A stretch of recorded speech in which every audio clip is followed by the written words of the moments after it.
Hola, Dobrý deň.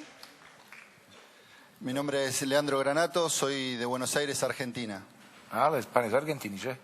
Yes. Vengo a pintar, vengo a hacer una forma de arte abstracto de pintura. Takže bude kresliť a bude robiť jednu formu... Como se dice? Arte abstracto. Abstraktné malovanie. Jsem ráda, že na té zástěře má i modrou barvu, protože jinak by mi připomněl řezníka. Ne, nemusíte překládat, ne. A Messi je Argentínčan, že? Messi. Messi. No.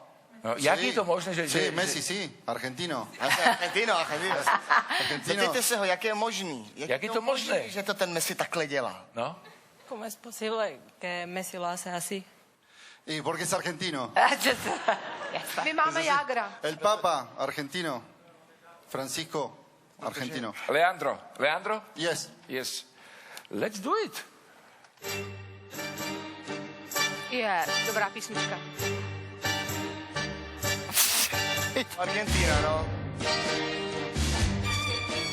Ty vole. To ne. Svapeďane. To ne, že ne.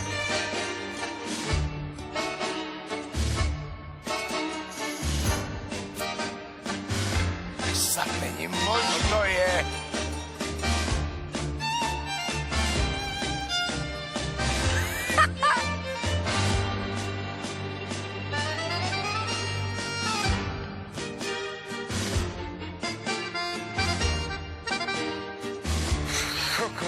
To jak je...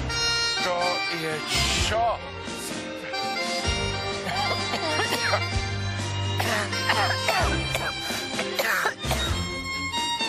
Koňa by nenakreslil, ale je to len o tom, že má výfuk a teraz...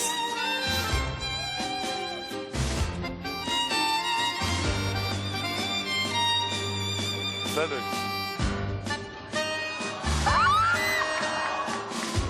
Och.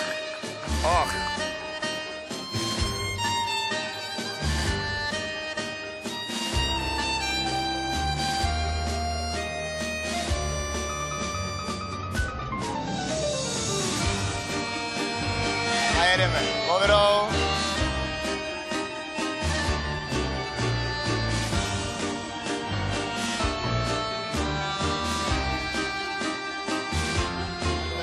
On maluje očima.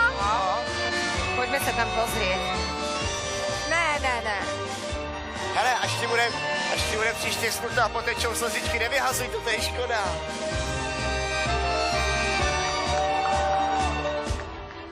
A ľudia sú šialení, tam rebu. Kokos, ale s ním piť. No, ťa rozbije, lebo on si odsvrkla, vieš. To je strašidelný. To je šialené. To není možný přeci.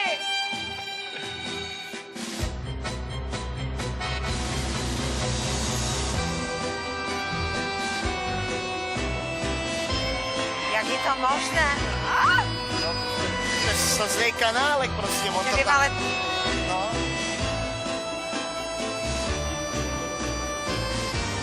To nemá nič spoločné s talentom, predsa. Protože on má remus cez hlavu. Ale s jakou vážností, hele.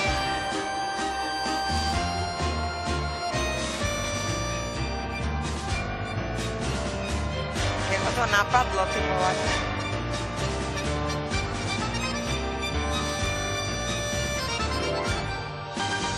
Poď sa na výsledok.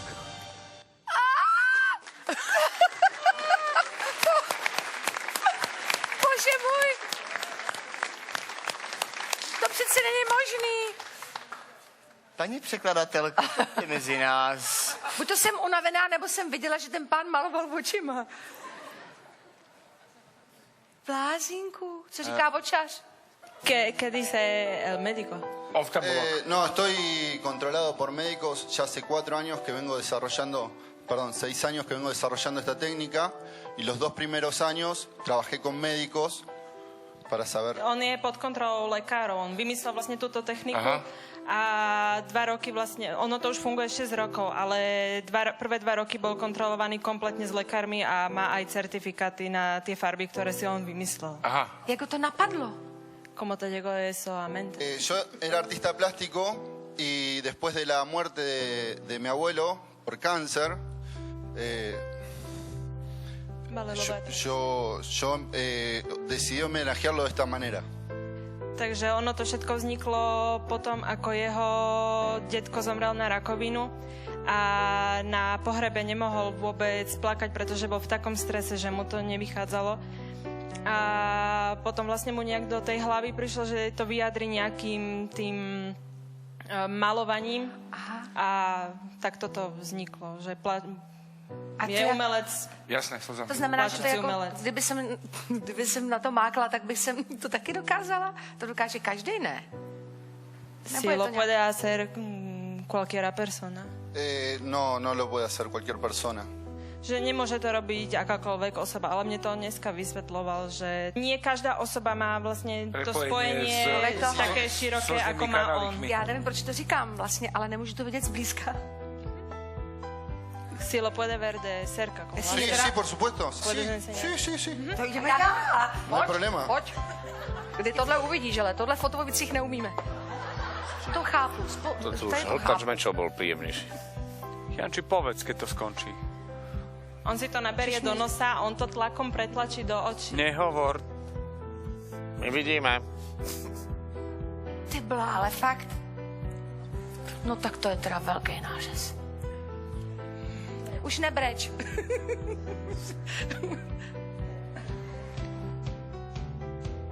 A teď se na mě podívejte. Mira ella. No, má normální oči. Decirle que acá por una cuestión de tiempo se hace un cuadro chico, pero que llego a tardar 3 meses en hacer un cuadro. Že ono mu trvá robiť asi 3 mesiace, tak je to jeden obraz. Čiže toto je len taká názorná ukážka, ako sa to robí. Sí. To je dobrá otázka. Tak děkujeme, Meďara, děkujeme. Děkujeme. Ty bláho, viď. Dobre, poďme hodnotiť. To jsem v životě neviděl. Ano. Si. Ano, ano. Áno, 40 áno, postupujete. Ďakujeme veľmi pekne. Muchas gracias. Ty bláho. Jdeš do ateliéru celý den.